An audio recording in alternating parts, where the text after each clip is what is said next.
I'm still trying to find ways to take notes and organize information so that I can better remember and recall what I read or hear. When I take notes from a book or a lecture, I currently use my own amended version of the Cornell Note-Taking System. Have you tried using this system yourself? Please drop a comment on this or any other ways that you have found to work well for you. This method has been around since the 1950s, and I actually wish I used this when I was an undergraduate student, but I think I was so overwhelmed by academic challenges then that even if I knew about it, I probably would have thought it too tedious. I think now that I'm a better reader than I was back then, and I understand the type of notes I should be taking, as well as how to organize information while I simultaneously comb through it. So I find the Cornell system is helpful for my needs.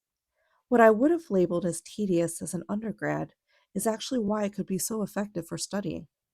When used optimally, it allows the note taker to locate relevant information quickly, summarize the main points, and also more meaningfully review the material.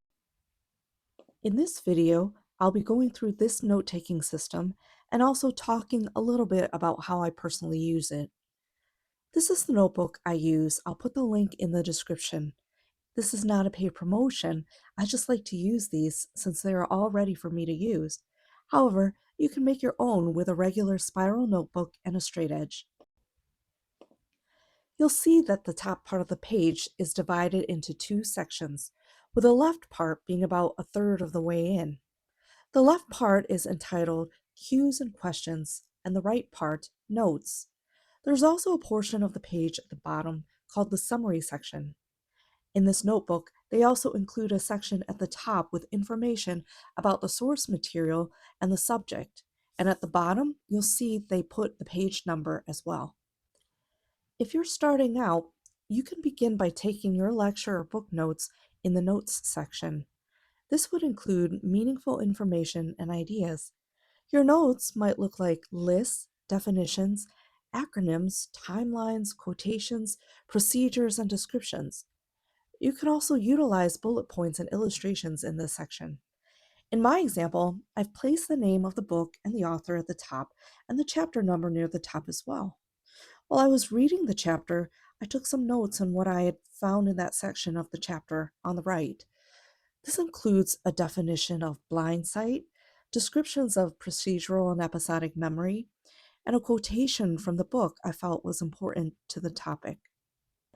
After you read or after class, go back through your notes and then in the column on the left, think about cues and questions you could write down beside the different sections of the notes. For example, if you wrote down a definition on the right side, you might write the word that is defined on the left side. If you wrote down some information that answers a question on the right side, you could write down that question on the left side.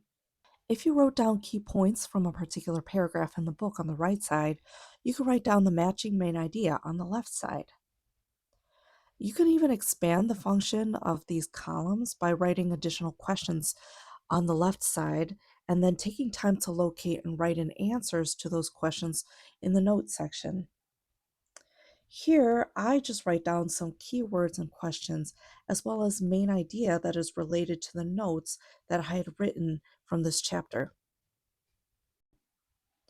Now, if you're able to read your text prior to attending a lecture, you can also write down main ideas, important subjects, and cue questions in that left column, and then write down notes from the lecture in the appropriate sections in the right column. Each week, you should review your notes regularly in order to strengthen retention. When you're studying the information, cover or fold the column on the right and then use the cues and questions section to prompt yourself to recall and recite the information in your notes.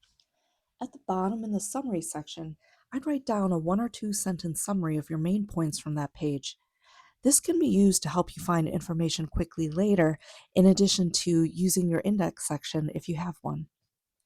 If you have more room at the bottom, you can even skip a line and write down additional connections within the text or between texts to help you synthesize and better reinforce information. You might even choose to write personal connections and additional reflections by asking and answering questions such as, Why is this information important? Or how can I apply this information? I haven't done much summarizing for this particular chapter, but here I just give you an example of what I might write in my summary. My summary in this example is not as thorough or concise as what I want it to be, but it still works because I just copied the lines of two of the main overarching ideas from the page.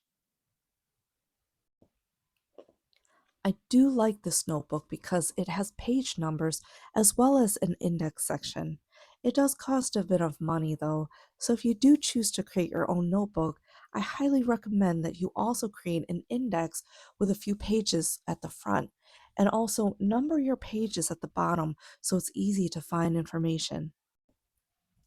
If you're new to this and want to try it, then I would use it for a longer duration of time, maybe a month or two, so that you can practice and become more proficient at the method, and also so that you can figure out how to tailor this to fit your own needs. If you enjoyed this video, please comment, like, subscribe, and share. Talk to you soon.